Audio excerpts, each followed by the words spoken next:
Hi friends, ನಮಸ್ಕಾರ ಎಲ್ರಿಗೂ. Welcome to S at ನಮ್ಮ KPSC. ನಾನು ನಿಮ್ಮ Deepak. We are moving on to the day number 20. So ನಿಜವಾಗ್ಲೂ ಖುಷಿ ಆಗ್ತಾ ಇದೆ. ಏನಂದ್ರೆ ರೆಸ್ಪಾನ್ಸ್ ತುಂಬಾ ಚೆನ್ನಾಗಿ ಬರ್ತಾ ಇದೆ. And also we are getting a very good feedback from you. You got to learn many things. And especially those people who are writing examination this year. ಎಸ್ಸೆಗಳು ತುಂಬಾ ಚೆನ್ನಾಗಿ ಫ್ರೇಮ್ ವರ್ಕ್ ಮಾಡ್ತಾ ಇದ್ರಿ. I really appreciate the effort that you are putting in.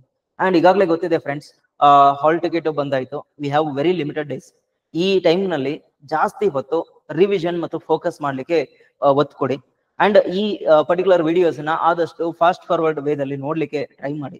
So we are only left with 2 topics. As per our promise, we have try to give you inputs how to not just write an essay but also how to think for essay. ಯಾವ ತರ ಯೋಚನೆ ಮಾಡ್ಬೇಕು, ಯಾವ ತರ ರಚನೆ ಮಾಡ್ಬೇಕು, ಎರಡೂ angle ಅಲ್ಲಿ ನಾವು ನಿಮ್ಗೆ ಸಹಾಯ ಮಾಡ್ತಾ ಇದೀವಿ. So I hope you have enjoyed this journey so far. And we'll continue with the topic. ನಿನ್ನೆ ನಿಮ್ಗೆ ಒಂದು ಟಾಪಿಕ್ ಕೊಟ್ಟಿದ್ದೆ related to criminal justice system. Remember friends, ನಮ್ಮ ದೇಶದಲ್ಲಿ IPC ಸೆಕ್ಷನ್, CRPC ಸೆಕ್ಷನ್ ಅಂತ ಮೊದಲಿಂದ ಇತ್ತು. ರೀಸೆಂಟ್ಲಿ ಏನಾಗಿದೆ, ಒಂದು ಕೋಡ್ಸ್ ಗಳನ್ನ ಮಾಡಿದ್ದಾರೆ. 3 ಕೋಡ್ಗಳನ್ನ ತಗೊಂಡ್ ಬಂದಿದ್ದಾರೆ. ಹಳೆ CRPC ಮತ್ತು IPC ಗಳನ್ನ ತೆಗೆದ್ಬಿಟ್ಟು.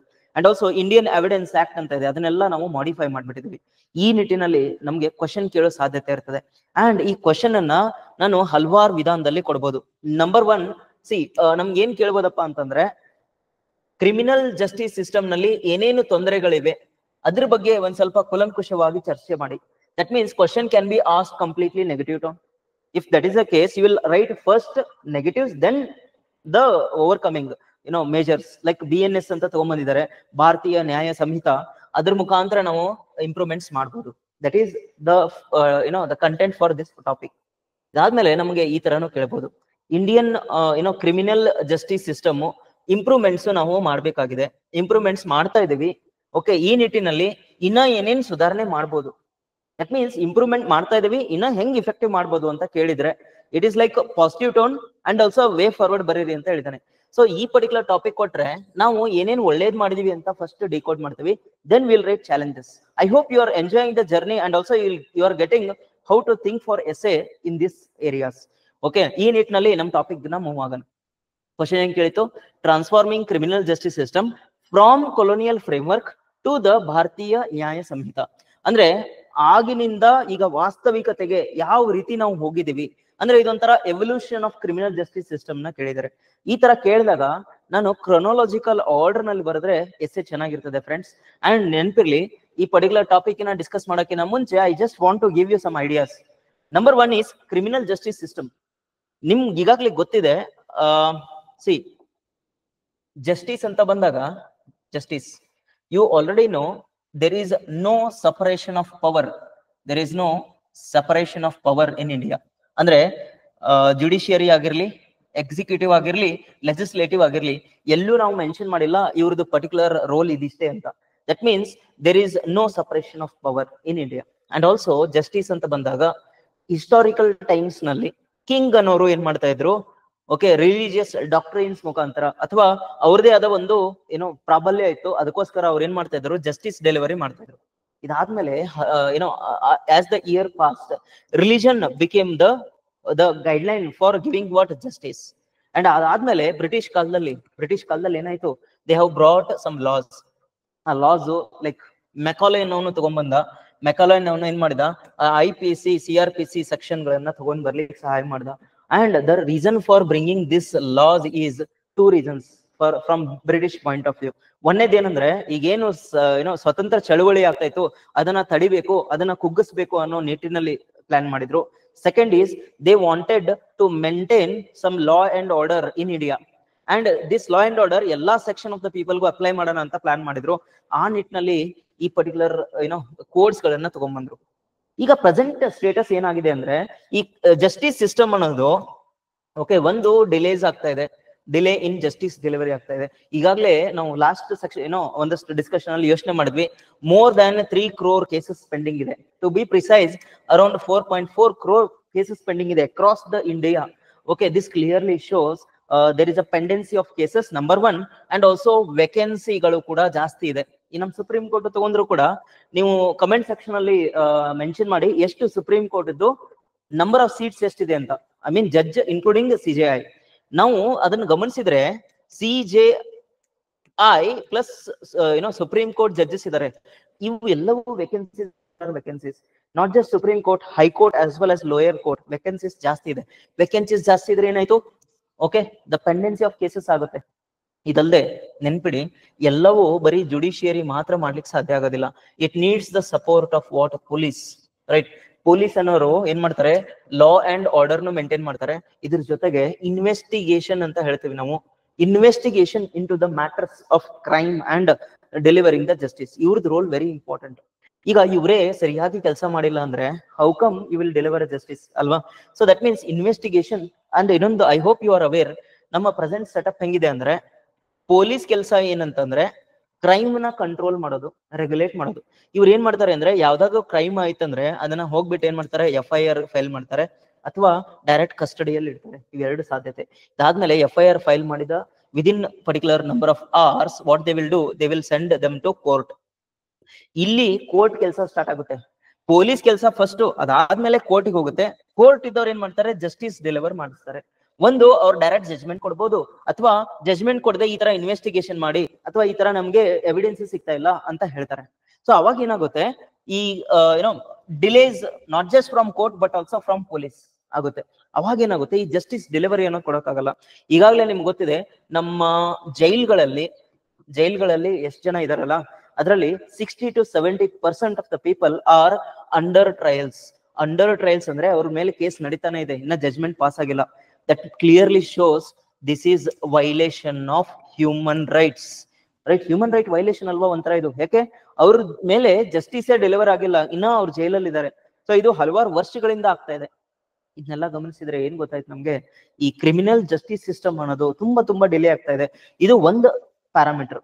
One is delay and vacancy. ಇನ್ನೊಂದು ಇಶ್ಯೂ ಏನಿದೆ ಅಂದ್ರೆ, ಕ್ರಿಮಿನಲ್ ಜಸ್ಟಿಸ್ ನಲ್ಲಿ ನೋಡಿ, ಕ್ರಿಮಿನಲ್ ಜಸ್ಟಿಸ್ ಸಿಸ್ಟಮ್ ನಲ್ಲಿ ಹಲವಾರು ಹೊಸ ತರ, that is new kind of issues are happening in the society, whether it is the pornography issues or the misuse of the technology against women or against children, trafficking ಆಗಿರ್ಬೋದು, drug mafia ಆಗಿರ್ಬೋದು, ಹಾಗೆ ಹಲವಾರು ರೀತಿಯ cyber related issues ಆಗ್ತಾ ಇದೆ. And terrorist ಹೊಸ ರೀತಿಯಲ್ಲಿ ಏನ್ ಮಾಡ್ತಿದ್ದಾರೆ, ಅಟ್ಯಾಕ್ ಮಾಡ್ತಾ ಇದಾರೆ. ನಮ್ಮ ಈ CRPC ಹಾಗೂ IPC ಅನ್ನೋದು ಏನಿತ್ತಲ್ಲ, ಇವು ಕಂಪ್ಲೀಟ್ ಆಗಿ ಅಲ್ಲಿ ಜಸ್ಟಿಸ್ ಕೊಡೋಕ್ ಆಗ್ತಾ ಇಲ್ಲ. ಯಾಕೆ ಅಂದ್ರೆ ಅಲ್ಲಿ ಕ್ಲಾಸಸ್ ಗಳಲ್ಲಿ ಮೆನ್ಷನ್ ಮಾಡಿಲ್ಲ, ಈ ತರ ಕ್ರೈಮ್ ಆದ್ರೆ ಈ ತರ ನಾವು ಕೆಲಸ ಮಾಡ್ಬೇಕು ಅಂತ. ಆ ನಿಟ್ಟಿನಲ್ಲಿ ನಮ್ಗೆ ಏನಾಗಿತ್ತು ಅಂದ್ರೆ, ಈ ಜಸ್ಟಿಸ್ ಡೆಲಿವರಿ ತುಂಬಾ ನಿಧಾನಗತಿಯಲ್ಲಿ ಸಾಗ್ತಾ ಇತ್ತು. ಅದಕ್ಕೋಸ್ಕರ ನಾವೇನ್ ಮಾಡಿದ್ವಿ, ಇವನ್ನೆಲ್ಲ ರೀಪ್ಲೇಸ್ ಮಾಡಿ ಮಾಡರ್ನ್ ನಮ್ಮ ಜಗತ್ತಿನಲ್ಲಿ ಓಕೆ ಏನ್ ಆಕ್ಚುಲಿ ರಿಕ್ವೈರ್ಮೆಂಟ್ ಇದೆ ಅದ್ರ ತಕ್ಕನಂಗೆ ನಾವು ಮಾಡಿಫೈ ಮಾಡಿದ್ವಿ. ಅದಕ್ಕೋಸ್ಕರ we have brought 3 important codes related to criminal justice system. I hope you all are aware of this. So ಈ ನಿಟ್ಟಿನಲ್ಲಿ ನಾನು ಟಾಪಿಕ್ ಅನ್ನ ಯೋಚನೆ ಮಾಡ್ಬೇಕು. ಬಟ್ ಈ ಪರ್ಟಿಕ್ಯುಲರ್ ಟಾಪಿಕ್ಗೆ ಓಕೆ ನೆನ್ಪಿರ್ಲಿ ಫ್ರೆಂಡ್ಸ್, ಈ ಕ್ವಶನ್ ಅನ್ನ ಕರೆಕ್ಟ್ ಆಗಿ ಡಿಕೋಡ್ ಮಾಡಿ. ಈ ಕ್ವಶನ್ ಏನ್ ಹೇಳ್ತಾ ಇದೆ, ಇವಲ್ಯೂಷನ್ ನ okay historical times that to colonial framework ಇಂದ ಇಲ್ಲಿವರೆಗೂ ಹೆಂಗೆ ನಾವು ಚೇಂಜ್ ಮಾಡಿದೀವಿ ಅದ್ರ ಬಗ್ಗೆ ಬರೀಬೇಕು. That means for this topic I should trace the evolution step by step. ಅದ್ರ ಬದಲಾಗಿ ಏನಾದ್ರು ನಾ ಈ ಟಾಪಿಕ್ ಅನ್ನ ಈ ತರ ಕೊಟ್ಟಿದ್ದೆ ಅಂದ್ರೆ, Bharatiya Nyaya Sanhita okay needs more deliberate discussion, ಇದ್ರ ಬಗ್ಗೆ ಕನ್ಸ್ಟ್ರಕ್ಟಿವ್ ಕ್ರಿಟಿಸಿಸಮ್ ನ ಮಾಡಿ ಅಂತ ಏನೋ ಟಾಪಿಕ್ ಕೊಟ್ಟಿದ್ದ. ಅವಾಗ directly you will write what criminal justice system ಅಂದ್ರೇನು ಸಂಕ್ಷಿಪ್ತವಾಗಿ, then directly you will link with Bharatiya Nyaya ಸಂಹಿತಾ, ಅದರ ಅಡ್ವಾಂಟೇಜಸ್ ಅಂಡ್ ಚಾಲೆಂಜಸ್. ಬಟ್ ನಮ್ಮ ಈ ಎಸ್ಸೆ ಟಾಪಿಕ್ ನಲ್ಲಿ ಟ್ರೇಸ್ ಮಾಡಬೇಕು ಕಾಲೋನಿಯಲ್ ಫ್ರೇಮ್ವರ್ಕ್ ಇಂದ ಇಲ್ಲಿವರೆಗೂ ಹೆಂಗೆ ನಾವು ಓಕೆ ಪ್ರೊಸೀಡ್ ಮಾಡಿದೀವಿ. That means for me the introduction will be in this way. Will start with essay ನಾವು. ಇಂಟ್ರೊಡಕ್ಷನ್ ನೆನ್ಪಿರ್ಲಿ ಫ್ರೆಂಡ್ಸ್, ಇಂಟ್ರೊಡಕ್ಷನ್ ನ ಜನರಲ್ ಆಗಿ ಬರೀಬೇಡಿ, ಸ್ವಲ್ಪ ಇಂಪ್ಯಾಕ್ಟ್ಫುಲ್ ಬರೀರಿ. That means you should create some interesting ideas in the introduction. ನಾನೇನ್ ಮಾಡಿದೀನಿ ಅಂದ್ರೆ, ಒಂದು ಡೇಟಾ ಹಾಕ್ತಿದೀನಿ, ಒಂದು ಕೋಟ್ ಹಾಕ್ತಿದೀನಿ, then I am linking with present level criminal justice system. So ಇಲ್ಲಿ ನೋಡಿ ನಾನು ಏನ್ ಸ್ಟಾರ್ಟ್ ಮಾಡಿದೀನಿ ಅಂದ್ರೆ, 70% of the people who R prisoners R under trials. ಅಂದ್ರೆ ಇವ್ರ ಮೇಲೆ ಕೇಸ್ಗಳು ನಡೀತಾನೆ ಇದೆ, ಹಾಗೂ ಇವ್ರಿಗೇನು ಜಸ್ಟಿಸ್ ಇನ್ನ ಸಿಕ್ಕಿಲ್ಲ. ಇದು ಕ್ಲಿಯರ್ಲಿ ಏನ್ ತೋರಿಸ್ತಾ ಇದೆ, ನಮ್ಮ ಕ್ರಿಮಿನಲ್ ಜಸ್ಟಿಸ್ ಸಿಸ್ಟಮ್ ನಲ್ಲಿ ತುಂಬಾ ಕುಂದು ಕೊರತೆಗಳು ಇದಾವೆ. ಈ ನಿಟ್ಟಿನಲ್ಲಿ ಒಂದು ಫೇಮಸ್ ಕೋಟ್ ಗಳನ್ನ ನೀವು ಲಿಂಕ್ ಮಾಡಬಹುದು. Like there is a saying that justice delayed is justice denied. ಇದನ್ನ ವಿಲಿಯಂ ಅವರು ಹೇಳ್ತಾರೆ. ಸೊ ಇದನ್ನ ಲಿಂಕ್ ಮಾಡ್ತೀನಿ. ಇದಾದ್ಮೇಲೆ ಒಂದಷ್ಟು ಐಡಿಯಾಸ್ ಬರಿತೀನಿ. ಯಾಕೆ ಜಸ್ಟಿಸ್ ಡಿನೈ ಆದ್ರೆ ಡಿಲೇ ಆದ್ರೆ ಜಸ್ಟಿಸ್ ಡಿಲೇ ಆದಂಗ ಆಗುತ್ತೆ, ಇಲ್ಲಿ ಹ್ಯೂಮನ್ ರೈಟ್ ವೈಲೇಷನ್ ಆಗುತ್ತೆ. ಓಕೆ, ಹಲವಾರು ರೀತಿಯಲ್ಲಿ ಜನರು ಸೈಕಾಲಜಿಕಲ್ ಇಮೋಷನಲ್ ಟ್ರೋಮಾಗಳನ್ನ ಅನುಭವಿಸ್ತಾರೆ. ಅದಾದ್ಮೇಲೆ ಒಂದೊಂದು ಬಾರಿ ಏನಾಗುತ್ತೆ, ಈ ಜಸ್ಟಿಸ್ ಕೊಡೋರು ಮಿಸ್ಯೂಸ್ ಮಾಡ್ತಾರೆ ಲಾಸ್ ಗಳನ್ನ. ಈ ನಿಟ್ಟಿನಲ್ಲಿ ನಮ್ಮ criminal justice may be in a wrong direction. ಇದಕ್ಕೋಸ್ಕರನೇ ನಾವು ಏನ್ ಮಾಡಿದ್ವಿ, ಈ ಕೊಲೋನಿಯಲ್ ಟೈಮ್ಸ್ ನಲ್ಲಿ IPCC ಅನ್ನೋ ಕೋಡು, CRPC ಅನ್ನೋ ಕೋಡು 1980s ಅಲ್ಲಿ ಮಾಡಿದ್ರಲ್ಲ, ಅದನ್ನ ನಾವು ರಿವಿಸಿಟ್ ಮಾಡ್ತಾ ಇದೀವಿ. ಯಾಕೆ ರಿವಿಸಿಟ್ ಮಾಡಿದ್ವಿ? ಇದು ಕೊಲೋನಿಯಲ್ ಟೈಮ್ಸ್ ನಲ್ಲಿ ಅವ್ರು ಏನ್ ಮಾಡಿದ್ರು, ನಮ್ಮ ಹಕ್ಕುಗಳನ್ನ ಧಕ್ಕೆ ಮಾಡೋದಕ್ಕೆ ಅಥವಾ ನಿಯಂತ್ರಣ ಮಾಡೋದಕ್ಕೆ, ಯಾವುದು ಸ್ವತಂತ್ರ ಚಳವಳಿಯನ್ನ ನಿಯಂತ್ರಣ ಮಾಡೋದಕ್ಕೆ ತಗೊಂಡ್ಬಂದಿದ್ರು, ಅದನ್ನ ನಾವು ರಿವಿಸಿಟ್ ಮಾಡ್ತಾ ಇದೀವಿ. ರೀಸೆಂಟ್ಲಿ ಬಸ್ ವರ್ಡ್ ಏನಾಗಿದೆ ಅಂದ್ರೆ ಭಾರತೀಯ ನ್ಯಾಯ ಸಂಹಿತಾ ಅಂತ ತಗೊಂಡ್ಬಂದಿದೀವಿ in the form of 3 codes. This is a way to write the introduction. And ನೆನಪಿರ್ಲಿ ಫ್ರೆಂಡ್ಸ್, ನಾನು ಇಂಟ್ರೊಡಕ್ಷನ್ ಏನ್ ಕನ್ವೆ ಮಾಡಿದೆ, ಕೊಲೋನಿಯಲ್ ಟೈಮ್ಸ್ ಇಂದ ಭಾರತೀಯ ನ್ಯಾಯ ಸಂಹಿತಾ ಹೆಂಗ್ ತಗೊಂಡ್ಬಂದ್ವಿ with some interesting note. This is a way to write. And also many of the people are commenting in the section, sir thesis statement ಏನು? ನೆನಪಿರ್ಲಿ friends, thesis ಅಂದ್ರೆ ಇಲ್ಲಿವರೆಗೂ ಏನ್ ಬರದ್ನಲ್ಲ ಅದನ್ನ ಇಂಟ್ರೊಡಕ್ಷನ್ ಅಂತ ಹೇಳಿದೆ. ಇದಾದ್ಮೇಲೆ ಇನ್ನೊಂದು ಪ್ಯಾರಾಗ್ರಾಫ್ ಬರೀತೀನಿ ಇಂಟ್ರೊಡಕ್ಷನ್ ಅಲ್ಲಿ. ಈ ಪ್ಯಾರಾಗ್ರಾಫ್ ನೆಕ್ಸ್ಟ್ ಎಸ್ಸೆದಲ್ಲಿ ಏನ್ ಹೇಳ್ತಿದ್ದೀನಿ ಅಂತದನ್ನ ಸಂಕ್ಷಿಪ್ತವಾಗಿ ಹೇಳ್ತೀನಿ. That is thesis statement. ಅದನ್ನ ಬರೀಲೇಬೇಕು ಅಂತ ಏನೋ ಮ್ಯಾಂಡೇಟರಿ ಇಲ್ಲ, ಬಟ್ ಈ ಎಸ್ಸೆಗೆ ನಾನು ಬರಿಬೇಕು ಅಂತ ಅಂದ್ರೆ ಈ ತರ ಟ್ರೈ ಮಾಡ್ಬೋದು. ನಾನು ಮೇಲೆ ಗಮನಿಸಿದಲ್ಲಿ, okay, by seeing the above ideas we got to know are we get a question in our mind. Number 1 is, okay, ಇದನ್ನ ಪಾಯಿಂಟ್ ವೈಸ್ ಬರಿಬೇಡ್ರಿ, ಪ್ಯಾರಾಗ್ರಾಫ್ ನಲ್ಲಿ ಬರಿ. Number 1 is, what exactly is criminal justice system in India? Why we need to revisit the IPC, CRPC? And what is the need and essence of Bharatiya Nyaya Samhita? And also we will analyze how well effective is this Bharatiya Nyaya Samhita in the subsequent part of the essay. This is called as thesis statement. Again, ಬೇಕಿದ್ರೆ ಬರೀರಿ friends, ಇಲ್ಲಾಂದ್ರೆ ಬಿಟ್ಬಿಡಿ, ನಿಮ್ ಇಷ್ಟ. So ಬರೆದ್ರು ಚೆನ್ನಾಗಿರ್ತದೆ, ಇಲ್ಲಾಂದ್ರೆ no problem. ಇದು ಇಂಟ್ರೊಡಕ್ಷನ್, ಓಕೆನಾ? ಇದಾದ್ಮೇಲೆ ಮುಖ್ಯ ಭಾಗಕ್ಕೆ ಹೋಗ್ತೀನಿ. ಅಂಡ್ ರಿಮೆಂಬರ್, ಈ ಮುಖ್ಯ ಭಾಗಕ್ಕೆ ಹೋಗುವಾಗ ಡೈರೆಕ್ಟ್ಲಿ ಡು ನಾಟ್ ರೈಟ್ ಭಾರತೀಯ ನ್ಯಾಯ ಸಂಹಿತಾ ಅಂದ್ರೆ ಇದು, ಇದರ advantages. No, please don't do it. What you should do, you should tell the reader ಈ ಜಸ್ಟಿಸ್ ಸಿಸ್ಟಮ್ ಅಂದ್ರೆ ಭಾರತದಲ್ಲಿ ಯಾವ ತರ ಇದೆ, ಯಾರು ಜಸ್ಟಿಸ್ ಡೆಲಿವರಿ ಮಾಡ್ತಾ ಇದ್ದಾರೆ, ಏನೇನ್ ಪ್ರೊವಿಷನ್ಸ್ ಇದೆ, ಕಾನ್ಸ್ಟಿಟ್ಯೂಷನಲ್ ಆಗ್ಲಿ ಲೀಗಲ್ ಆಗ್ಲಿ, ಅಥವಾ ನಾವ್ ಏನ್ ಪ್ರೋಟೋಕಾಲ್ಸ್ ಫಾಲೋ ಮಾಡ್ತಾ ಇದೀವಿ, ಒಂದು ಬ್ರೀಫ್ ಆಗಿ 1 ಪೇಜು ಅಥವಾ 1.5 ಪೇಜ್ ನಲ್ಲಿ ಬರೀರಿ. ಇಲ್ಲಿ ಏನ್ ಬರೀಬಹುದು, ನಮ್ಮ ದೇಶದಲ್ಲಿ ಸಪರೇಷನ್ ಆಫ್ ಪವರ್ ಅನ್ನೋದಿಲ್ಲ. ಆಫ್ಟರ್ ಇಂಡಿಪೆಂಡೆನ್ಸ್ ನಾವ್ ಏನ್ ಮಾಡ್ತಿದೀವಿ, ಕಾನ್ಸ್ಟಿಟ್ಯೂಷನಲ್ ಗೈಡ್ಲೈನ್ಸ್ ಫಾಲೋ ಮಾಡ್ತಾ ಇದೀವಿ. ಆ ಗೈಡ್ಲೈನ್ಸ್ ಪ್ರಕಾರ justice delivery is done by our courts. These courts are there at 3 levels: local level and state level as well as the national level. ಈ ತರ ಇದೆ. ಇಲ್ಲಿ ನಾವು ಏನ್ ಮಾಡ್ತಾ ಇದೀವಿ, ಟ್ರಾನ್ಸ್ಪರೆನ್ಸಿ, ಇವನ್ ಅಕೌಂಟಬಿಲಿಟಿಯನ್ನು ಎನ್ಶೂರ್ ಮಾಡ್ತಾ ಇದೀವಿ. ಯಾಕೆ? ಜಸ್ಟಿಸ್ ಡೆಲಿವರಿ ಇದು ಚೆನ್ನಾಗಾಗ್ಲಿ ಅಂತ. ಆದ್ರೂ ಕೂಡ ಹಲವಾರು ರೀತಿಯ ಕುಂದುಕೊರತೆಗಳನ್ನ ನೋಡ್ತಾ ಇದೀವಿ. ಇದ್ರ ಬಗ್ಗೆ ನಾವು ಚರ್ಚೆ ಮಾಡ್ಬೇಕಿದ್ರೆ ಹಿಸ್ಟಾರಿಕಲಿ ಅನ್ನ ತಗೊಳ್ಳೋಣ. ಓಕೆ, ಈ ತರ ಲಿಂಕ್ ಮಾಡ್ಬೇಕು ಫ್ರೆಂಡ್ಸ್, ಡೈರೆಕ್ಟ್ ಆಗಿ ಬರೀಲಿಕ್ಕೆ ಹೋಗ್ಬೇಡಿ. ಹಿಸ್ಟಾರಿಕಲಿ ಏನ್ ಮಾಡ್ತೀವಿ ನಾವು, ನಮ್ಮ ಸ್ವಾತಂತ್ರ್ಯ ಚಳವಳಿಯಲ್ಲಿ ಓಕೆ IPCC ಅಂತ, IPC ಅನ್ನೋದನ್ನ ಸೆಕ್ಷನ್ ನ ಮೆಕಾಲೆ ಕಮಿಟಿ ಅವರು ತಗೊಂಡ್ಬಂದ್ರು. ಅವ್ರ ಉದ್ದೇಶ ಏನಾಗಿತ್ತು ನಿಜವಾಗ್ಲೂ?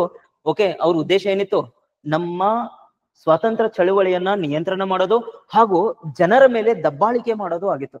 That means the intention of the Britisher is to rule India.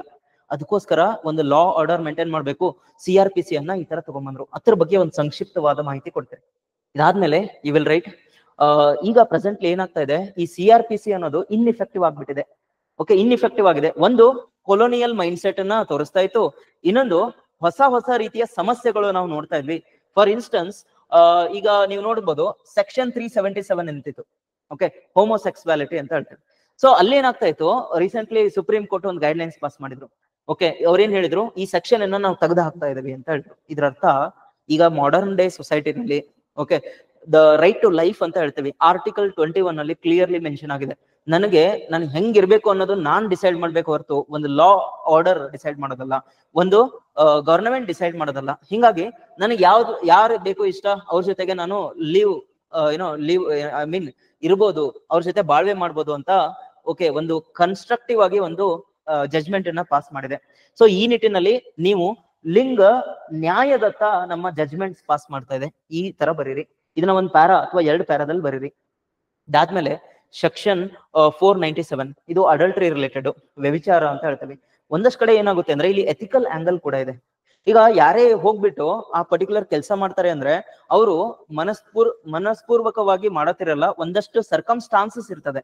ಆ ಸರ್ಕಮ್ಸ್ಟಾನ್ಸಸ್ ಇಂದ ಎಕನಾಮಿಕಲ್ ಆಗಿರ್ಬೋದು ಅಥವಾ ಫೋರ್ಸ್ಡ್ ಏನೋ ರೀತಿಯಲ್ಲಿ ಏನೋ ಒಂದು ಆಗಿರ್ಬೋದು, ಆ ನಿಟ್ಟಿನಲ್ಲಿ ಅವರು ಆ ಪರ್ಟಿಕ್ಯುಲರ್ ಇವೆಂಟ್ಗೆ ಹೋಗಿರ್ತಾರೆ. ಸೊ ಇದನ್ನ ನಾನು ಒಂದು ಎಥಿಕಲ್ ಆಂಗಲ್ ಇಟ್ಕೊಂಡು ಜಸ್ಟಿಫೈ ಮಾಡ್ಬೇಕಾಗುತ್ತೆ. ಅಡಲ್ಟ್ರಿ ಇದನ್ನ ನಾನು ಏನ್ ಮಾಡ್ಬೇಕು, ರಿವಿಸಿಟ್ ಮಾಡ್ಬೇಕು. ಯಾಕೆ ಇಲ್ಲಿ ನಾನು ಏನೋ ಪ್ರೆಸೆಂಟ್ ಏನೋ ಕಂಡೀಷನ್ಸ್ ಆಫ್ ವುಮೆನ್ ಇದೆ, ಏನ್ ಸಫರ್ ಆಗ್ತಾ ಇದ್ರೆ ಅಂದ್ರೆ ರೂಟ್ ಕಾಸ್ ಅನ್ನ ರಿವಿಸಿಟ್ ಮಾಡಿ ಈ ಸೆಕ್ಷನ್ ನ ಆಲ್ಟರ್ ಮಾಡ್ಬೇಕು. ಇದಾದ್ಮೇಲೆ ಇಲ್ಲಿ ನೋಡಿ ಡಿಲೇಸ್ ಅಂತ ಹೇಳಿದೆ, ಈಗಾಗಲೇ ನಿಮ್ಗೆ ತಿಳಿಸಿದೆ. more than 3 crore cases are pending in India. That clearly shows police system as well as the criminal justice system has failed to give justice for people. So ಈ ತರ ಬರೀರಿ. ಇದಾದ್ಮೇಲೆ ಜೆಂಡರ್ ಸೆನ್ಸಿಟಿವಿಟಿ ಅನ್ನೋದು ಬೇಕಾಗುತ್ತೆ ಫ್ರೆಂಡ್ಸ್. ಈಗ ನೀವು ನೋಡಿರ್ಬೋದು ನಿರ್ಭಯ case ಎಲ್ಲ ಆಯ್ತು, ಹಾಗೆ ರೀಸೆಂಟ್ಲಿ ನಮ್ಮ ಎಕ್ಸ್ ಪ್ರೈಮ್ ಮಿನಿಸ್ಟರ್ ನ ಶೂಟ್ ಮಾಡಿ ಕೊಂದು ಹಾಕ್ಬಿಟ್ರು. ಇದನ್ನೆಲ್ಲ ಗಮನಿಸಿದ್ರೆ ಏನಾಗುತ್ತೆ, ಈ CRPC ಮತ್ತು IPC ಕೋಡ್ಸ್ ಏನ್ ನಾವು ಮಾಡಿದೀವಲ್ಲ, ಅದು ಒಂದಷ್ಟು ಕ್ಲಾಸಸ್ ಗಳು ಅದರಲ್ಲಿ ಇಲ್ಲೇ ಇಲ್ಲ. That means new aged crimes ಅಂತ ಹೇಳ್ತೀವಿ, ರೈಟ್? ನಿರ್ಭಯ ಹತ್ಯಾಕಾಂಡ ಆಗಿರ್ಬೋದು, ಇವನ್ ಜೆಂಡರ್ ಸೆನ್ಸಿಟಿವಿಟಿ. ಫಾರ್ ಇನ್ಸ್ಟೆನ್ಸ್ ಈ ಕೋರ್ಟ್ ರೂಮ್ ನಲ್ಲಿ ಈಗ ಆಸಿಡ್ ಅಟ್ಯಾಕ್ ಆದ ವುಮೆನ್ ಅನ್ನ ಏನ್ ಮಾಡ್ತೀವಿ ನಾವು, ಜಡ್ಜ್ ಅವರು ಅವ್ರ ಬಗ್ಗೆ ಕೇಳ್ತಾ ಇರ್ತಾರೆ, ವಾದ ಮಾಡ್ತಿರ್ತಾರೆ. ಅದನ್ನ ಕ್ಲೋಸ್ಡ್ ಕೋರ್ಟ್ ರೂಮ್ ಅಲ್ಲಿ ಮಾಡ್ಬೇಕು, ರೆಕಾರ್ಡಿಂಗ್ ಅನ್ನ ಮಾಡ್ಬೇಕಾಗುತ್ತೆ. ಯಾಕಂದ್ರೆ ಅದು ತುಂಬಾ ಪರ್ಸನಲ್ ಅಂಡ್ ಸೆನ್ಸಿಟಿವ್ ಇಶ್ಯೂ ಆಗ್ತದೆ. ಸೊ ಇದೇ ರೀತಿ ರೇಪು, ಈ ತರ ಹಲವಾರು ಇಶ್ಯೂಸ್ ಆಗಿರ್ತವೆ. ಅಥವಾ ಜುವಿನೈಲ್ ಜಸ್ಟಿಸ್ ಅಂತ ಹೇಳ್ತೀವಿ. ಓಕೆ, ಸಣ್ಣ ವಯಸ್ಸಿನ ಮಕ್ಕಳು ಕೂಡ ಏನ್ ಮಾಡಿರ್ತಾರೆ, ತೊಂದರೆಯನ್ನ ಮಾಡಿರ್ತಾರೆ ಅಥವಾ ತಪ್ಪು ಮಾಡಿರ್ತಾರೆ. ಅವ್ರನ್ನ ಡೈರೆಕ್ಟ್ ಕೋರ್ಟ್ ರೂಮ್ ಹೋಗಿ ಎಲ್ಲಾರು ಮಧ್ಯ ಮಾಡಿದ್ರೆ ಏನಾಗುತ್ತೆ, ಅವರ ಸೆಲ್ಫ್ ಕಾನ್ಫಿಡೆನ್ಸ್, ಅವರ ಇಮೋಷನಲ್ ಟ್ರೋಮಾ ಜಾಸ್ತಿ ಆಗ್ಬೋದು. ಸೊ ಈ ನಿಟ್ಟಿನಲ್ಲಿ ನಾವ್ ಏನ್ ಮಾಡ್ಬೇಕು, ಹೊಸ ಮೆಥಡ್ಸ್ ಅನ್ನ ತಗೋಬೇಕು. ದಟ್ ಈಸ್ ಜೆಂಡರ್ ಸೆನ್ಸಿಟಿವ್ ಅನ್ನೋದನ್ನ ತಗೋಬೇಕು. ಹಾಗೂ ಪೊಲೀಸ್ ಇನ್ವೆಸ್ಟಿಗೇಷನ್ ಕೂಡ ನಾವು ಚೇಂಜ್ ಮಾಡ್ಬೇಕು. ಸೊ ಆ ನಿಟ್ಟಿನಲ್ಲಿ ಏನ್ ಮಾಡ್ತಿದ್ವಿ, ನಾವು ಕೆಲಸ ಮಾಡ್ತಾ ಇದ್ವಿ. ಇವೆಲ್ಲ ಏನು ಒಂದಷ್ಟು ಪ್ರಾಬ್ಲಮ್ಸ್ ಇನ್ IPC. ಇದಕ್ಕೋಸ್ಕರ ನಾವ್ ಏನ್ ಮಾಡ್ಬೇಕು, ಈ ಕಾಲೋನಿಯಲ್ ಲೆಗಸಿ ಏನಿತ್ತಲ್ಲ, ಆ ಹಳೆ ಪ್ರೊವಿಷನ್ಸ್ ಏನಿತ್ತಲ್ಲ, ಅದನ್ನ ನಾವು ರಿವಿಸಿಟ್ ಮಾಡ್ಬೇಕು ಅಥವಾ ತೆಗೆದು ಹಾಕ್ಬೇಕು. So for instance you would have seen this particular section, sedition ಅನ್ನೋದಿದೆ, ರೈಟ್? ಈ ಸೆಡಿಷನ್ ಅಂದ್ರೆ ದೇಶ ದ್ರೋಹದಂತಹ ನಿಯಮಗಳು ಎಲ್ಲಿದೆ, ಸೆಕ್ಷನ್ 124A ದಲ್ಲಿದೆ. ಇದನ್ನ ಯಾರು ಡಿಸ್ಟ್ರಿಕ್ಟ್ ಕಮಿಷನರ್ ಯೂಶಲಿ ಹಾಕ್ತಾರೆ at local level, like curfew ಎಲ್ಲ ಹಾಕ್ತಾರೆ. ಸೊ ಇದನ್ನ ನೀವು ಗಮನಿಸಿದ್ರೆ ಈ ಶೆಡಿಷನ್ ಅನ್ನೋದನ್ನು ಕೂಡ ನಾವು ಅವಾಗ ಹಾಕ್ತಾ ಇರ್ತೀವಿ. ಫಾರ್ ಇನ್ಸ್ಟೆನ್ಸ್ ಈ ಲಾದಲ್ಲಿ ಒಂದಷ್ಟು ಪ್ರೊವಿಷನ್ಸ್ ಇದೆ, 4 ಅಥವಾ 5 ಜನಕ್ಕಿಂತ ಜಾಸ್ತಿ ಜನ ಏನು ಮೀಟಿಂಗ್ ಮಾಡ್ತಾ ಇದ್ರೆ, ಅದೇನಾದ್ರೂ ಪ್ರಚೋದನೆ ಮಾಡಿದ್ರೆ, ಸೊ ಈ ನಿಟ್ಟಿನಲ್ಲಿ ನಾವೇನ್ ಮಾಡ್ಬೋದು, ಅರೆಸ್ಟ್ ಮಾಡ್ಬೋದು ಅಂಡರ್ ಸೆಡಿಷನ್. ಸೊ ಈಗಾಗಲೇ ನೀವು ಗಮನಿಸಿರ್ಬೋದು, ಹಲವಾರು ಏನು ರೋಡ್ ನಲ್ಲಿ ರ್ಯಾಲಿ ಮಾಡ್ತಾ ಇರ್ತಾರೆ. ಅವು ಬರೀ ರ್ಯಾಲಿ ಮಾಡೋದು ಸೈಲೆಂಟ್ ಆಗಿ ರ್ಯಾಲಿ ಮಾಡಿದ್ರೆ ಬಿಡ್ತಾರೆ. ಅದ್ ಬಿಟ್ಟು ಏನಾದ್ರು ಒಂದು ಪ್ರಚೋದನೆ ಮಾಡೋದಿದ್ರೆ, ಓಕೆ, ಲಾ ಅಂಡ್ ಆರ್ಡರ್ ನ ಇಂಪ್ಯಾಕ್ಟ್ ಮಾಡೋದಿದ್ರೆ ಅವ್ರನ್ನ ಒಳಗೆ ಹಾಕ್ಬಿಡ್ತಾರೆ ಅಂಡರ್ ಸೆಡಿಷನ್ ಆಕ್ಟ್. ಸೊ ಇದು ಈ ತರ ಇಶ್ಯೂಸ್ ಗಳು ಕೂಡ ಆಗ್ತಾ ಇದೆ.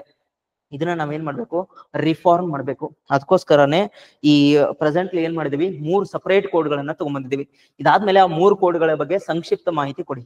ಇದಾದ್ಮೇಲೆ ಈ ಕೋಡ್ಗಳಿಂದ that is criminal justice system ಅನ್ನ ನಾವು ಹೆಂಗೆ ಸುಧಾರಣೆ ಮಾಡ್ಬೋದು ಆ ನಿಟ್ಟಿನಲ್ಲಿ ಬರೆಯೋಣ. ಅಂಡ್ ರಿಮೆಂಬರ್ ಫ್ರೆಂಡ್ಸ್, ಈ ಆಂಗಲ್ ಅಲ್ಲಿ ಯೋಚನೆ ಮಾಡುವಾಗ ಓಕೆ, ಈ ತರ ಪಾಯಿಂಟ್ಸ್ ನ ಹಾಕಿ ಹೊರತು ಆ 3 ಕೋಡ್ಸ್ ಗಳು, ಅದರ ಅಡ್ವಾಂಟೇಜಸ್ ಈ ತರ ಬರಿಬೇಡಿ. ಇದನ್ನ ಈ ತರ ಬರೆದ್ರೆ ಚೆನ್ನಾಗಿರ್ತದೆ. Here I have given some ideas. ಒಂದೇನಂದ್ರೆ, ಇಂಡಿಪೆಂಡೆನ್ಸ್ ಆದ್ಮೇಲೆ ಈ ಕ್ರಿಮಿನಲ್ ಜಸ್ಟಿಸ್ ಸಿಸ್ಟಮ್ ನ ನಾವು ನೋಡಿದಾಗ ಹೊಸ ರೀತಿಯ ಟೆರರಿಸಂ ಆಗಿರ್ಬೋದು, ಕ್ರೈಮ್ಸ್ ಗಳು ಬರ್ತಾ ಇದೆ. ಅವನ್ನ ನಾವು ಏನ್ ಮಾಡ್ಬೇಕು, ಹೋಲಿಸ್ಟಿಕ್ ಆಗಿ ಅಡ್ರೆಸ್ ಮಾಡ್ಬೇಕು. Okay, recently you would have seen artificial intelligence use ಮಾಡ್ಕೊಂಡು ಫೇಕ್ ಆಡಿಯೋ ವಿಡಿಯೋಗಳನ್ನ ಕ್ರಿಯೇಟ್ ಮಾಡ್ಬಿಟ್ಟು ಏನ್ ಮಾಡ್ತಾರೆ, ಸೈಬರ್ ಥೆಫ್ಟ್ ಮಾಡ್ತಾ ಇದಾರೆ. ನಾಳೆ ನಮ್ಮ IPC CRPC ನಾವು ಸುಧಾರಣೆ ಮಾಡ್ಲಿಲ್ಲ ಅಂದ್ರೆ ಸಾಧ್ಯತೆ ಆಗೋದಿಲ್ಲ ಅಲ್ವಾ ಸೊಲ್ಯೂಷನ್ ಕೊಡೋದಕ್ಕೆ. ಆ ನಿಟ್ಟಿನಲ್ಲಿ ಈಗ ನಾವ್ ಏನ್ ಮಾಡಿದೀವಿ, ಒಂದು ಹೊಸದು ಭಾರತೀಯ ನ್ಯಾಯ ಸಂಹಿತ ಅಂತ ಕೋಡ್ ಮಾಡಿದೀವಿ.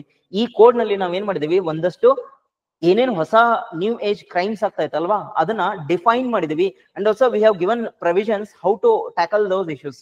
ಈ ನಿಟ್ಟಿನಲ್ಲಿ ಏನೋ ಒಂದು ಹೊಸ ಸಂಹಿತೆ ಏನಿದೆ, ಓಕೆ, ಅದು ಚೆನ್ನಾಗಿದೆ ಅಂತ ನಾನು ಸಮರ್ಥನೆ ಮಾಡ್ತೀನಿ, ರೈಟ್? ಸೊ ಇಲ್ಲಿ ಒಂದಷ್ಟು ಎಕ್ಸಾಂಪಲ್ ಕೊಟ್ಟಿದ್ದೀನಿ. New aged crimes, gender sensitivity, as well as Nirbhaya case ಅಥವಾ ರಾಜೀವ್ ಗಾಂಧಿ ಅಸಾಸಿನೇಷನ್ ಆಗಿತ್ತು, ಆ ತರ ಕೇಸಸ್ ಅನ್ನ ಚೆನ್ನಾಗಿ ನಾನು ಏನ್ ಮಾಡ್ಬೋದು, ಈಗ ಸೊಲ್ಯೂಷನ್ ಕೊಡ್ಬೋದು ಅಂಡರ್ ದಿಸ್. ಇದಾದ್ಮೇಲೆ ನೆನ್ಪಿಡಿ, ಈ ಪರ್ಟಿಕ್ಯುಲರ್ ಭಾರತೀಯ ನ್ಯಾಯ ಸಂಹಿತದಲ್ಲೂ ಕೂಡ ಒಂದಷ್ಟು ಇನ್ಎಡಿಕ್ವೆಸಿಸ್ ಇದೆ. ಅಂದ್ರೆ ಇಲ್ಲೂ ಕೂಡ ಒಂದಷ್ಟು ಮೈನರ್ ಕುಂದುಕೊರತೆ ಇದೆ. ಅದ್ರ ಬಗ್ಗೆನೂ ಕೂಡ ನೀವು ಬರೀಬಹುದು. ಫಾರ್ ಇನ್ಸ್ಟೆನ್ಸ್ ಸೈಬರ್ ಕ್ರೈಮ್ ಇದೆ, ಓಕೆ, ಒಂದಷ್ಟು ಥೆಫ್ಟ್ ಆಗ್ತಾ ಇದೆ. ಇದೇನಾದ್ರು ಥೆಫ್ಟ್ ನಮ್ ಭಾರತದಲ್ಲಾದ್ರೆ our provisions will work out. What if these crimes are in inter border, ಬೇರೆ ಯಾವ್ದೋ ದೇಶದಲ್ಲಿ ಕೂತು ಮಾಡಿದ್ರೆ ಅವಾಗ್ಲೂ ಕೂಡ ಒಂದಷ್ಟು ನಮ್ಮ ಹತ್ರ ಕೂಡ ಇನ್ನ ಪ್ರೊವಿಷನ್ಸ್ ಇಲ್ಲ. ಇದನ್ನ ನಾನೇನ್ ಹೇಳ್ತೀನಿ ಅಂದ್ರೆ ಕನ್ಸ್ಟ್ರಕ್ಟಿವ್ ಕ್ರಿಟಿಸಿಸಮ್ ಅಂತ ಹೇಳ್ತೀನಿ. ನಾನು ಏನ್ ಮಾಡ್ಬೋದು, ಈ ಭಾರತೀಯ ನ್ಯಾಯ ಸಂಹಿತ ಏನೈತಲ್ಲ, ಇಲ್ಲೂ ಕೂಡ ಒಂದಷ್ಟು ಕುಂದು ಕೊರತೆ ಇದೆ, ಅದನ್ನು ಕೂಡ ನಾನು ಏನ್ ಮಾಡ್ಬೇಕು, ಓಕೆ, ರಿವಿಸಿಟ್ ಮಾಡ್ಬೇಕು. ಈ ತರ ಕೂಡ ನೀವು ಬರೀಬಹುದು. I hope you got an idea here. ಇಲ್ಲಿವರೆಗೂ ನಾನು ಅದೇ ಮಾಡಿದೆ, ಐ ಮೀನ್ ಡಿಸ್ಕಸ್ ಮಾಡಿದೆ. ಅದಾದ್ಮೇಲೆ ಒಂದಷ್ಟು ಬ್ಯಾಲೆನ್ಸ್ಡ್ ಒಪಿನಿಯನ್ ಹಾಕ್ಬೇಕು. ಬ್ಯಾಲೆನ್ಸ್ಡ್ ಒಪಿನಿಯನ್ ಅಂತ ಬಂದ್ರೆ ನೆನ್ಪಿಡಿ ಫ್ರೆಂಡ್ಸ್, ಈಗ ಕ್ರಿಮಿನಲ್ ಜಸ್ಟಿಸ್ ಸಿಸ್ಟಮ್ ಒಂದ್ ಕಡೆ, ದೇಶದ ಅಭಿವೃದ್ಧಿ, ದೇಶದ ಸೆಕ್ಯೂರಿಟಿ ಒಂದ್ ಕಡೆ. ನಾನು ಏನ್ ಮಾಡ್ಬೇಕು ಅಂದ್ರೆ ದೇಶದ ಸೆಕ್ಯೂರಿಟಿಗೂ ಅಷ್ಟೇ ಮಹತ್ವ ಕೊಡ್ಬೇಕು, ಪ್ಲಸ್ ಕ್ರಿಮಿನಲ್ ಜಸ್ಟಿಸ್ ಸಿಸ್ಟಮ್ಗೂ ಅಷ್ಟೇ ಮಹತ್ವ ಕೊಡ್ಬೇಕು. ಅದಕ್ಕೋಸ್ಕರನೇ ನಾವು ಏನ್ ಮಾಡಿದೀವಿ ಅಂದ್ರೆ ಭಾರತೀಯ ನ್ಯಾಯ ಸಂಹಿತಾದಲ್ಲಿ ಓಕೆ, ನಾವು ಮೊದಲು ಎವಿಡೆನ್ಸ್ ಬೇಸ್ಡ್ ಜಸ್ಟಿಸ್ ಕೊಡ್ತಾ ಇದ್ವಿ, ಈಗ ವಿಕ್ಟಿಮ್ ಸೆಂಟ್ರಿಕ್ ಜಸ್ಟಿಸ್ ಕೊಡ್ತಾ ಇದೀವಿ. That clearly shows our laws are in right direction. So ಇಲ್ಲೂ ಕೂಡ ಒಂದಷ್ಟು ಮೈನರ್ ಕುಂದು ಕೊರತೆ ಇರ್ಬೋದು. ಲೈಕ್ ಫಾರ್ ಎಕ್ಸಾಂಪಲ್, ಈ ಸಂಹಿತೆಯನ್ನ ಮಾಡಿದ್ವಿ, ಆದ್ರೆ ಫಂಡಿಂಗ್ ಪ್ರಾಬ್ಲಮ್ ಇರ್ಬೋದು. ಅದನ್ನ ನೀವು ನೆಕ್ಸ್ಟ್ ಐಡಿಯಾದಲ್ಲಿ ಬರೀರಿ. Like short comings, challenges in ಭಾರತೀಯ ನ್ಯಾಯ ಸಂಹಿತ. ಸೊ ಈ ತರ ನೀವು ಬರೀಬಹುದು. ಓಕೆ, ಫಸ್ಟ್ ಚಾಲೆಂಜ್ ಏನಪ್ಪಾ ಅಂತಂದ್ರೆ, ಈಗ ನೋಡಿ, ಈ ಅಧಿಕಾರ ಅನ್ನೋದು ಓಕೆ, ಒಂದು ಇಶ್ಯೂ ನೋಡಿ ಏನಾಗುತ್ತೆ ಅಂದ್ರೆ, ಭಾರತೀಯ ನ್ಯಾಯ ಸಂಹಿತ ಅಂತ ಮಾಡಿದ್ರಿ, ಎಲ್ಲ ಚೆನ್ನಾಗಿದೆ, ಕೋರ್ಸ್ಗಳು ಚೆನ್ನಾಗಿದೆ, ಆದ್ರೆ ನಾಳೆ ಏನಾದ್ರು ಸುಪ್ರೀಂ ಕೋರ್ಟ್ ಅವರು ಓಕೆ, ಒಂದ್ ಬೇಸಿಕ್ ಸ್ಟ್ರಕ್ಚರ್ ಡಾಕ್ಟ್ರಿನ್ ಅಂತ ಇತ್ತು, ನೀವು ನಮ್ಮ ಜಸ್ಟಿಸ್ ಡಿಲಿವರಿಗೆ ಹಾರ್ಮ್ ಮಾಡ್ತಾ ಇದ್ರಿ. ದಟ್ ಮೀನ್ಸ್ ಎನ್ಜಾಕ್ ಅಂತ ಗೊತ್ತಲ್ವಾ, ನ್ಯಾಷನಲ್ ಜುಡಿಷಿಯಲ್ ಅಪಾಯಿಂಟ್ಮೆಂಟ್ ಕಮಿಷನ್. ಅಲ್ಲಿ ಏನ್ ಮಾಡಿದ್ರು, ನಮ್ಮ ಸ್ಪಿಯರ್ ಆಫ್ ಇನ್ಫ್ಲೂಯೆನ್ಸ್ ಗೆ ನೀವು ಧಕ್ಕೆ ತರ್ತಾ ಇದ್ರಿ. ಎಕ್ಸಿಕ್ಯೂಟಿವ್ ದವರು ನಮ್ಮ ಕಾರ್ಯವೈಖರಿಯನ್ನ ಸ್ವಲ್ಪ ಆಲ್ಟರ್ ಮಾಡ್ತಾ ಇದ್ರಿ, ಇದರಿಂದ ನಾವು ಅದನ್ನ ತೆಗೆದಾಕ್ತೇವೆ ಅಂತ ಹೇಳಿ ನಾಳೆ ಏನಾದ್ರು ಇಶ್ಯೂಸ್ ಕ್ರಿಯೇಟ್ ಆಗ್ಬೋದಾ? ಯಾಕೆ ಅಂದ್ರೆ ನಮ್ಮ ಇಂಡಿಯಾದಲ್ಲಿ ಸಪರೇಷನ್ ಆಫ್ ಪವರ್ ಅನ್ನೋದಿಲ್ಲ. And also judiciary will look into two things. ಒಂದೇನಂದ್ರೆ ರೂಲ್ ಆಫ್ ಲಾಗಳನ್ನು ನೋಡ್ತದೆ, ಅಥವಾ ದ ರೂಲ್ಸ್ ಎಲ್ಲ ಚೆನ್ನಾಗಿದೆನಾ ಇಲ್ವಾ ಅಂದ್ರೆ ಜಸ್ಟಿಸ್ ಡಿಲಿವರಿನ ಕೊಡೋದಕ್ಕೆ ಪ್ರೋ ಆಕ್ಟಿವ್ನೆಸ್ ತೋರಿಸ್ತದೆ. I think you would have heard a word called as judicial overreach ಗಳನ್ನು ಆಗೋದನ್ನು ನೋಡ್ತಿದ್ವಿ. ಅದು ಏನಕ್ಕೆ ಆಗ್ತಾ ಇದೆ, ಒಂದಷ್ಟು ರೀತಿಯಲ್ಲಿ ನಾವು ಸಹಾಯ ಮಾಡಕ್ ಹೋಗಿ ಓಕೆ, ಅವರು ಸ್ಪಿಯರ್ ಆಫ್ ಇನ್ಫ್ಲೂಯೆನ್ಸ್ ಇಂದ ಹೊರಗೆ ಹೋಗ್ತಾರೆ. ಸಿಮಿಲರ್ಲಿ ಕೋರ್ಟ್ಗಳಲ್ಲೂ ಆಗೋದು ಸಾಧ್ಯತೆ ಇದೆ. ಸೊ ಈ ನಿಟ್ಟಿನಲ್ಲಿ ಏನ್ ಮಾಡಿ ಅಂದ್ರೆ, ಒಂದೊಂದ್ ಸಾರಿ ಏನಾಗ್ಬೋದು, ಜುಡಿಷಿಯರಿನೇ ಏನ್ ಮಾಡ್ಬೋದು, ಜುಡಿಷಿಯರಿನೂ ಅಪೋಸ್ ಮಾಡ್ಬೋದು, ಅಥವಾ ಪೊಲಿಟಿಕಲ್ ಪಾರ್ಟೀಸ್ ಕೂಡ ರೆಸಿಸ್ಟ್ ಮಾಡ್ಬೋದು. Okay, with respect to implementation of Bharatiya Nyaya ಸಂಹಿತ, ಅದ್ರ ಬಗ್ಗೆ ಬರೀರಿ. ಅಂದ್ರೆ ಯಾವುದೇ ಪಾಲಿಸಿ ಇರ್ಲಿ, ನೆನಪಿರ್ಲಿ ಫ್ರೆಂಡ್ಸ್, ಪರನೂ ಇರ್ತದೆ, ವಿರೋಧನೂ ಇರ್ತದೆ. ನಾನು ವಿರೋಧ ಬಗ್ಗೆ ಒಂದ್ ಸ್ವಲ್ಪ ಚರ್ಚೆ ಮಾಡಿದೆ. ಇದಾದ್ಮೇಲೆ ಟ್ರೈನಿಂಗ್ ಮತ್ತು capacity building. This is the biggest issue in India. ಯಾಕೆ ಅಂದ್ರೆ ನಾನು ಪಾಲಿಸಿಗಳನ್ನ ಸೂಪರ್ ಆಗಿ ಮಾಡ್ತೀನಿ, implementation is a problem. And implementation ಯಾರು ಮಾಡ್ತಾರೆ, ನಮ್ಮ ಹ್ಯೂಮನ್ ರಿಸೋರ್ಸ್ ಮಾಡ್ತಾರೆ, ದಟ್ ಈಸ್ ಜುಡಿಷಿಯರಿ ಮಾಡ್ತಾರೆ. ಅವ್ರನ್ನ ನಾನು ಏನ್ ಮಾಡ್ಬೇಕು, ಟ್ರೈನಿಂಗ್ ಕೊಡ್ಬೇಕು, ಕೆಪಾಸಿಟಿ ಬಿಲ್ಡಿಂಗ್ ಕೂಡ ಮಾಡ್ಬೇಕು. ಇತ್ತೀಚಿನ ದಿನದಲ್ಲಿ ನೀವು ಒಂದು ಇಶ್ಯೂ ನೋಡಿದ್ರಿ. ನಂಬರ್ 1 ಏನಂದ್ರೆ, ಒಂದಷ್ಟು ಜಸ್ಟಿಸ್ಗಳು ಯಾವ ತರ ಲಾ ಪಾಸ್ ಮಾಡ್ತಿದಾರೆ ಅಂದ್ರೆ, ಅದು ರ್ಯಾಷನಲೇ ಇಲ್ಲ ಅಂದ್ರೆ ಸುಪ್ರೀಂ ಕೋರ್ಟ್ ಅವ್ರನ್ನ ಆ ಪರ್ಟಿಕ್ಯುಲರ್ ಜಡ್ಜ್ ನ ಚಿಮಾರಿ ಹಾಕ್ಬಿಟ್ಟಿದ್ದಾರೆ. ಏನ್ ಗೈಡ್ಲೈನ್ಸ್ ಕೊಟ್ಟಿದ್ರಲ್ಲ, ಔಟ್ಪುಟ್ ಕೊಟ್ಟಿದ್ರಲ್ಲ, ಜಸ್ಟಿಸ್ ಡೆಲಿವರಿ ಮಾಡಿದ್ರಲ್ಲ, ಅದನ್ನ ಉಲ್ಟಾ ಮಾಡಿದ್ದಾರೆ. ದಟ್ ಈಸ್ ರಿವಿಸಿಟ್ ಮಾಡಿದ್ದಾರೆ. This clearly shows some basic training is required even for our judicial system also. So ಈ ತರ ನಾವು ಕೆಪಾಸಿಟಿ ಬಿಲ್ಡಿಂಗ್ ಕಡೆ ಕೂಡ ಚರ್ಚೆ ಮಾಡ್ಬೋದು. ಇದಾದ್ಮೇಲೆ ಈಗಾಗಲೇ ನಾನು ತಿಳಿಸಿದೆ, ಈ ಕ್ರಿಮಿನಲ್ ಜಸ್ಟಿಸ್ ಅಂತ ಬಂದಾಗ police reform is need of hour. ಪೊಲೀಸ್ಗಳನ್ನ ನಾನು ಏನ್ ಮಾಡ್ಬೇಕು, ಸೆನ್ಸಿಟೈಸ್ ಮಾಡ್ಬೇಕು. ಸೆನ್ಸಿಟೈಸ್ ಮಾಡ್ಬೇಕು, ಅಂಡ್ ನ್ಯೂ ಏಜ್ ಟೆಕ್ನಾಲಜಿ ಕೂಡ ಅವ್ರಿಗೆ ತಿಳಿಸ್ಕೊಡ್ಬೇಕು. And also we should bring that human nature of policing in India. ಇಲ್ಲಾಂದ್ರೆ ಏನಾಗುತ್ತೆ, ಅವ್ರು ಹೆಂಗ್ ಬೇಕೋ ಹಂಗ ಮನಸ್ಸು ಬಂದಂಗೆ ಕೆಲಸ ಮಾಡೋದಲ್ಲ. We should follow the rules. And also there has to be some accountability with respect to both judiciary as well as police. ಈ ನಿಟ್ಟಿನಲ್ಲಿ ನಾವು ಒಂದಷ್ಟು ಚಾಲೆಂಜ್ ನೋಡ್ತಾ ಇದ್ವಿ. ಈಗ ವೇ ಫಾರ್ವರ್ಡ್. ರಿಮೆಂಬರ್ ಫ್ರೆಂಡ್ಸ್, ಈ ಸೊಲ್ಯೂಷನ್ ಏನೇನ್ ಡಿಸ್ಕಸ್ ಮಾಡಿದ್ವಲ್ಲ, ಪ್ರಾಬ್ಲಮ್ಸ್, ಅದರ ಸೊಲ್ಯೂಷನ್ ವೇ ಫಾರ್ವರ್ಡ್ ಒಂದ್ ರೀತಿ ಬರೀಬಹುದು, ಅಥವಾ we can think in these ways. One is, I told you, capacity building ಮಾಡ್ಬೇಕು. ಪಬ್ಲಿಕ್ ಗೆ ಏನ್ ಮಾಡ್ಬೇಕು, ಅವೇರ್ನೆಸ್ ಕ್ರಿಯೇಟ್ ಮಾಡ್ಬೇಕು. ಯಾಕೆಂದ್ರೆ ಈ ಅಂಡರ್ ಟ್ರಯಲ್ಸ್ ಅನ್ನೋ ಇಶ್ಯೂ ತುಂಬಾ ದಿನದಿಂದ, ವರ್ಷದಿಂದ ನಡೀತಾ ಇದೆ. ನಾನು ಏನ್ ಮಾಡ್ಬೋದು, ಒಂದು ಅವೇರ್ನೆಸ್ ಕ್ಯಾಂಪೇನ್ ನ ಮಾಡಿದ್ರೆ ಜನರು ಅವೇರ್ ಆಗ್ತಾರೆ. They will look for what their fundamental rights. ಇದು ಫಂಡಮೆಂಟಲ್ ರೈಟ್ಸ್ ಅಲ್ಲೂ ನಾವು ಏನ್ ಮಾಡಿದೀವಿ, ಹಲವಾರು ಚೆಕ್ಸ್ ಅಂಡ್ ಬ್ಯಾಲೆನ್ಸಸ್ ಇಟ್ಟಿದೀವಿ. There is no provision of detention. Okay, Article 20 as well as 22 we have clearly mentioned how the prisoners has to be protected. ಆ ನಿಟ್ಟಿನಲ್ಲೂ ಕೂಡ ನಾನು ಯೋಚನೆ ಮಾಡ್ಬೋದು ಈ ತರ ಎಸ್ಎಸ್ಗೆ. ಸೊ ಇದಾದ್ಮೇಲೆ ಇನ್ಫ್ರಾಸ್ಟ್ರಕ್ಚರ್ ಮತ್ತೆ ಫಂಡಿಂಗ್. ಓಕೆ, ಈಗ ನೀವು ಕೋಡ್ಸ್ ಗಳನ್ನ ಮಾಡಿದ್ರಿ, ಇನ್ಫ್ರಾಸ್ಟ್ರಕ್ಚರ್ ಫಂಡಿಂಗು ಅದ್ರ ಬಗ್ಗೆ ಏನು ಮಾತಾಡ್ಲಿಲ್ಲ. ಸೊ ನಾನೇನ್ ಮಾಡ್ಬೇಕು ಅಂದ್ರೆ, ವೇ ಫಾರ್ವರ್ಡ್ ನಲ್ಲಿ ಇನ್ಫ್ರಾಸ್ಟ್ರಕ್ಚರ್ ಫಂಡಿಂಗು ಓಕೆ ಜಾಸ್ತಿ ಮಾಡ್ಬೇಕು. ಈ ಇನ್ಫ್ರಾಸ್ಟ್ರಕ್ಚರ್ ಅಂದ್ರೆ digital infrastructure as well as technological infrastructure along with physical infrastructure. So ಈ ನಿಟ್ಟಿನಲ್ಲಿ ನೀವು ಫೋಕಸ್ ಮಾಡಿ. And remember, you can add some outstanding out of box solutions. For example, ನಮ್ಮ ಭಾರತದಲ್ಲಿ ಒಂದು ಆಪ್ ಗಳನ್ನ ಕ್ರಿಯೇಟ್ ಮಾಡಬಹುದು. I hope you are aware, Telangana government ಆಗ್ಲಿ, ನಮ್ಮ ಕರ್ನಾಟಕ ಗವರ್ಮೆಂಟ್ ಆಗ್ಲಿ, ಓಕೆ, ನಾವು ಹೆಂಗೆ ಪಿಂಕ್ ಪೊಲೀಸಿಂಗ್, ಓಕೆ, ಹಾಗೆ cyber related separate wing create ಮಾಡಿದ್ವಿ ನಮ್ಮ ಕರ್ನಾಟಕದಲ್ಲಿ. ಇದನ್ನೆಲ್ಲ ಏನ್ ತೋರಿಸ್ತಾ ಇದೆ? We are proactive with respect to investigation as well as delivery of the justice to the people. ಈ ನಿಟ್ಟಿನಲ್ಲಿ ನಾನು ಹೊಸ ಐಡಿಯಾಸ್ ತಗೊಂಡ್ಬರ್ಬೋದು. ದಟ್ ಮೀನ್ಸ್ ಒಂದಷ್ಟು ಸಪರೇಟ್ ವಿಂಗ್ ಗಳನ್ನ ಮಾಡಬಹುದು with respect to new and emerging issues in the present times. ಇದಾದ್ಮೇಲೆ final is conclusion. Remember friends, you please pass this video and go through the conclusion here ನಾನು ಏನ್ ಮಾಡಿದೀನಿ ಅಂದ್ರೆ, ಇಲ್ಲಿವರೆಗೂ ಏನ್ ಡಿಸ್ಕಸ್ ಮಾಡಿದೆ ಅದನ್ನ ಬ್ರೀಫ್ ಆಗಿ ಕೊಟ್ಟಿದ್ದೀನಿ. And I want you to revisit all the keywords mention in the conclusion. Remember, ಈ ತರ ಕೀವರ್ಡ್ಸ್ ಹಾಕ್ರಿ, ಅದ್ರ ಬದಲಾಗಿ ನ್ಯೂ ಇಂಡಿಯಾ ಮಾಡ್ಬೇಕು, ಓಕೆ, ಜಸ್ಟಿಸ್ ಡೆಲಿವರಿ ಚೆನ್ನಾಗಿ ಮಾಡ್ಬೇಕು, ಇದೆಲ್ಲರೂ ಬರೀತಾರೆ ಫ್ರೆಂಡ್ಸ್. ನೀವೇನ್ ಮಾಡಿ ಅಂದ್ರೆ ಈ ತರ ಕನ್ಕ್ಲೂಷನ್ ನ ಹಾಕಿ. So I want you to pass the video and go through the conclusion. ಈ ಕನ್ಕ್ಲೂಷನ್ ಅಲ್ಲಿ ನಾನು ಹೇಳಿದ್ದಿಷ್ಟೇ. IPCC ಇಂದ ಭಾರತೀಯ ನ್ಯಾಯ ಸಂಹಿತ ಹೋಗಿದ್ದು ದಾರಿ ನಿಜವಾಗ್ಲೂ ಚೆನ್ನಾಗಿದೆ, ಗಮನಾರ್ಹವಾಗಿದ್ದು. ಆದರೆ ಇಲ್ಲೂ ಕೂಡ ಒಂದಷ್ಟು ಕುಂದು ಕೊರತೆ ಇದೆ. ಅದನ್ನ ಆದಷ್ಟು ಬೇಗ ನಾನು ರಿವಿಸಿಟ್ ಮಾಡ್ಬೇಕು. ಆದಷ್ಟು ಬೇಗ ನಾನು ಪೊಲೀಸ್ ರಿಫಾರ್ಮ್ ಜೊತೆಗೆ ಜಸ್ಟಿಸ್ ಡೆಲಿವರಿಯನ್ನ ಚೆನ್ನಾಗಿ ಮಾಡ್ಬೇಕು. ಇದರಿಂದ ಓಕೆ, ಇಲ್ಲಿ ಏನ್ ಮಾಡ್ಬೇಕು ಅಂದ್ರೆ ಟೆಕ್ನಾಲಜಿನೂ ಇನ್ಫ್ಯೂಸ್ ಮಾಡ್ಬೇಕು, ಅವೇರ್ನೆಸ್ ಕ್ರಿಯೇಟ್ ಮಾಡ್ಬೇಕು. That means all the stake holder should be involved in making this policy more effective. And also this policy ಯಾವ ತರ ಇರ್ಬೇಕಂದ್ರೆ, ಮುಂದೆ ಯಾವುದೇ ರೀತಿ ಸಮಸ್ಯೆಗಳು ಆಗ್ಲಿ ಅದನ್ನ ನಿವಾರಣೆ ಮಾಡುವಂತಹ ಪ್ರಾವಿಧಾನ ತಗೊಂಡ್ಬರ್ಬೇಕು. That should be the essence of Bharatiya Nyaya Sanhita. And this will make our criminal justice system more effective, more innovative, more people centric. ಈ ತರ ಬರೀರಿ. I hope you got an idea for essay. Okay, thank you. And before we end essay, the last essay is there for you people, other related climate change and climate justice related. I want you to go through this particular topic. Naale discuss madana. And thank you so much friends for your valuable inputs as well as your cooperation, okay, in this particular journey of essay at 8. I really appreciate the effort that you are putting in. Naale matte sigona, the last leg of discussion. Thank you so much. See you again.